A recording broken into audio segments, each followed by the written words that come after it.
महाराष्ट्रात विधान परिषद निवडणुकीत अनेक नाट्य घडले आणि या नाट्यांमध्ये सर्वात नाट्य एक गाजलं ते अमरावती विधान परिषद निवडणुकीतलं.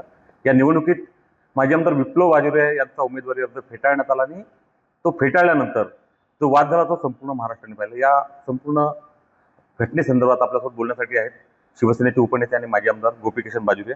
सर, सूत्रधार कोण आहे तुमचा फॉर्म रिजेक्ट करण्यामागचा खरा? सूत्रधार सांगता येत नाही, परंतु माझा फॉर्म 100% लीगल होता, लीगल आहे. निवडणूक अधिकाऱ्याला कोणी प्रेशराईज केला, काय प्रेशराईज केला हे बोलणं उचित होणार नाही. कारण की मी सुद्धा वकील आहे, BSc LLB LLM आहे. मी आमदार आहे. हा फॉर्म हिंगोली, परभणी, अकोला, बुलढाणा, वाशिममध्ये सेम फॉर्म भरला.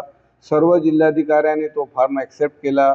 प्रत्येक वेळी काही प्रॉपर्टी कमी जास्त झाली असेल तर ती कमी जास्त करावी लागते आणि दॅट इज द टॅक्टिस. आणि पूर्ण महाराष्ट्रामध्ये हा फॉर्म भरण्याची जी पद्धत आहे त्या पद्धतीनेच तो फॉर्म भरला गेलेला आहे. परंतु मला सुद्धा आश्चर्य वाटत आहे की मी लोकांचे फॉर्म भरतो आणि माझा फॉर्म रिजेक्ट झाला. हा म्हणजे पलीकडचा प्रश्न हे तुम्ही समजून घ्या. आणि त्यामध्ये ज्या ज्या गोष्टी फॉर्ममध्ये आजही आहे तो फॉर्म निवडणूक अधिकाऱ्याच्या टेबलवर आहे आणि ते हायकोर्टामध्ये आणि इतर जागेवर सांगतायत की याच्यावर सही नाही, सिक्का नाही. सही आहे, सिक्के आहे, सर्व काही आहे. पुन्हा ॲफिडेविट देऊ शकतो आम्ही की याच्यामध्ये आम्ही भरलेला फॉर्म 100% सही आहे. तरी पण त्यांनी रिजेक्ट केला. मालकच्या कोणी मालक नसतो, त्यांच्या हाताखाली पेन दिलेली आहे, त्याचा गैरउपयोग निवडणूक अधिकाऱ्यांनी केलेला आहे ठामपणाने. मी सांगतो तुम्हाला, कारण की माझा फॉर्म रिजेक्ट करण्याचा प्रश्नच नाही. आताच मी वाचलं सर्व, एवढे सायटेशन्स आहे की कारण की सेक्शन 36/4 मध्ये जर काही त्रुटी असेल तर it was the mandatory duty of the election officer to get it correct. त्यांनी ती सुद्धा अपॉर्च्युनिटी दिली नाही. माझ्या फॉर्मच्या पूर्वी त्यांनी चेकलिस्ट दिली. मला स्वतः कलेक्टर ऑफिसमधून चेकलिस्ट मिळालेली आहे की तुमच्या फॉर्म बरोबर आहे. परंतु लोकांनी ऑब्जेक्शन घेतल्यानंतर त्यांनी कोणत्या दबावाखाली हा फॉर्म रिजेक्ट केला हा प्रश्न आज माझ्याही मनामध्ये आहे. मी आज 50 सायटेशन काढलेल्या 50 सायटेशन्समध्ये सर्वांमध्ये असं दिलेलं आहे की या प्रकारे रिजेक्ट केलेले फॉर्मला इलेक्शनसुद्धा कॅन्सल झालेले आहे, निवडून आलेले आमदारसुद्धा घरी बसलेले आहे. एवढी याच्यामध्ये ॲम्बिग्युटी आहे. सर, तुम्ही मालकाचा मालक म्हटलं, पण मालकाचा मालक जो आहे म्हणजे मालकाचा जो मालक आहे त्याला जे इन्स्ट्रक्शन मिळत होते तो मालक कोण आहे मग? नाही, हे तुम्ही समजून घ्या. काही गोष्टी हिडन असतात.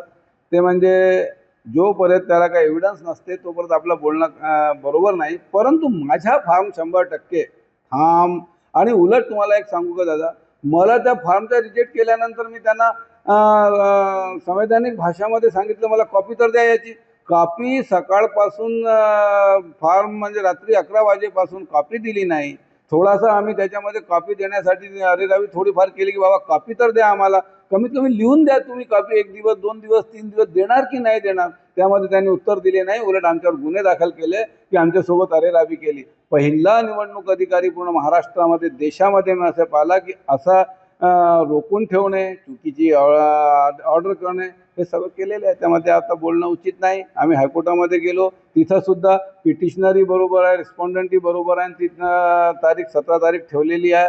मला माहीत आहे की रीटमध्ये स्कोप खूप कमी आहे, परंतु इलेक्शन पिटिशनमध्ये 100% यामध्ये स्कोप आहे आणि त्यामध्ये मला न्याय मिळणार आहे. आम्ही रीटमध्ये इलेक्शन प्रोसेस बंद करा हे सांगत नाही. आम्ही सांगतो आहे की आम्हाला पार्टिसिपेट करू द्या, अशी परवानगी द्या आणि ती कंडिशनल द्या.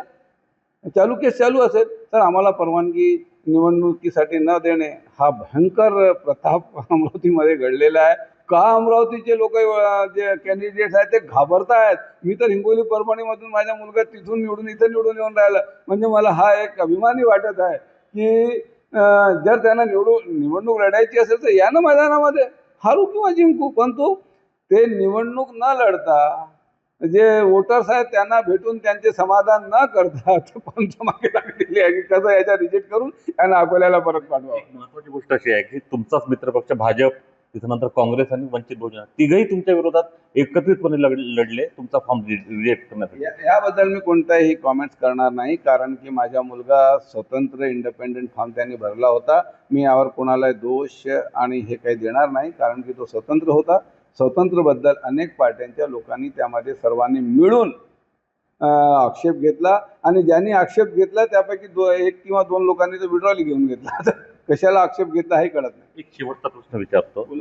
परभणी हिंगोलीमध्ये तुमचा नॅचरल क्लेम होता असं तुम्ही म्हणता, कारण तुमचे चिरंजीव आहे तिथले विद्यमान आमदार होते.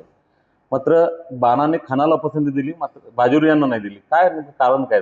नाही, यामध्ये बोलणं माझ्या उचित होणार नाही, कारण की 50 वर्षामध्ये कधीही विधान परिषदची सीट तिथं आली नव्हती. शिवसेनेची ती सीट मागच्या 8 वर्षापूर्वी विपुल गोपीकिशन बाजोरियाच्या नावाने ती सीट निघून आणली होती, खेचून आणलेली होती. यावेळी आमचे आदरणीय श्रेष्ठींनी तो दुसऱ्यांना उमेदवारी दिली. मी त्यांच्याबद्दल काही बोलणार नाही, कारण की त्यांचे अधिकार आहे. ते मला जे आदेश देतील त्या आदेशाप्रमाणे आम्ही काम करणार आहे. तुमचा क्लेम हा नॅचरल माझा क्लेम नॅचरल होता. काही त्यांना वाटलं असेल कारण. अच्छा, शीर्ष नेत्यांना अनेक कारण असतात, त्यामध्ये काही कारण त्यांच्याकडे असेल. मी त्यांच्या प्रत्येक निर्णयाचे स्वागत करत असतो आणि शेवटी त्यांचे स्वागत करणार आहे. त्यांनी मला नाही दिला म्हणून विप्लव इथे येऊन इंडिपेंडंट सीट भरली. आम्ही त्याबद्दल कोणते कॉमेंट्स करणार नाही, परंतु त्या सीटवर माझा अधिकार होता. सुप्रीम कोर्टात जाणार अमरावती संदर्भात. आता विषय असा आहे की इलेक्शन पिटिशन आणि रिट पिटिशन हा खूप मोठा विषय आहे. आता तुम्ही लोक तर गेल्यापूर्वीच गेलेही व्हायरल करून देतात आणि हारलेही व्हायरल करून देतात आणि जिंकलेही व्हायरल करून देतात. परंतु तुम्ही समजून घ्या, इथं आता once the election process is start, त्यामध्ये काहीही निर्णय देण्यासाठी खूप त्रास होतो जस्टिसना आणि अनेक लोकांना. ह्या प्रोसेसमध्ये इंटरफेअर करता येत नाही. रीटच्या माध्यमातून आम्हाला अलाऊ करा अशी आम्ही रीट पिटिशन हायकोर्टमध्ये टाकलेली आहे. सुप्रीम कोर्टामध्ये आम्ही सुद्धा ही बाब मागू की 2-3 दिवसामध्ये जर ते देत असेल तर आम्ही पुन्हा निवडणूक लढू. परंतु this is the complete case of election petition आणि इलेक्शन पिटिशनमध्ये आम्हाला न्याय मिळणार आहे. यामध्ये 100% 0% ही शंका नाही. हायकोर्टात न्याय देईल तुम्हाला. न्याय देईल ना. इलेक्शन पिटिशनमध्ये आम्हाला 100% न्याय मिळणार आहे. परंतु एकदा इलेक्शन चालू झाल्यानंतर आम्ही रीटच्या माध्यमातून फक्त आम्हाला एंट्री द्या हा आम्ही प्रयास करतो आहे. किती सफल होणार की नाही होणार हे मी बोलू शकत नाही. परंतु इलेक्शन पिटिशनमध्ये 100% आम्हाला न्याय मिळेल. हा इलेक्शन अमरावतीच्या वापिस होणार म्हणजे होणारच, जर त्यांनी आम्हाला अलाव नाही केला तर. तुम्ही पहिल्यांदा जेव्हा निवडणूक जिंकली होती विधान परिषदची, बाजोरिया पॅटर्न संपूर्ण महाराष्ट्रभर चर्चेत आला होता. तुमच्या पक्षाचे अतिशय अत्यल्प मतदार होते. बाजोरिया पॅटर्न यावेळेस कोणाला नकोसा होता? ते बाजोरिया पॅटर्न म्हणजे मला समजतं की खूप चांगला पॅटर्न आहे. बाजोरिया पॅटर्न असेल तर ह्या पूर्ण राज्याच्या नगरपालिका जिल्हा परिषद सदस्यांनी ज्यांचे मी कामं करतो अकोल्यापासून, तर आम्ही ब्रिज असतो. आम्हाला कॉमन पीपुल्सशी संबंध नसतो. आमच्या नगरसेवक, जिल्हा परिषद सदस्य आणि पंचायत समितीचे सभापतीही आमचे वोटर असतात आणि यांचे जे काही कामं शासन निगडीत असतात किंवा नगरपालिकेमध्ये निगडीत असतात त्यांना मार्गी लावण्याचे काम आमचे असतात. ते कामं मी बरोबर अकोला, बुलढाणा, वाशिम, हिंगोली, परभणीमध्ये सातत्याने 25 वर्षापासून करतो आहे.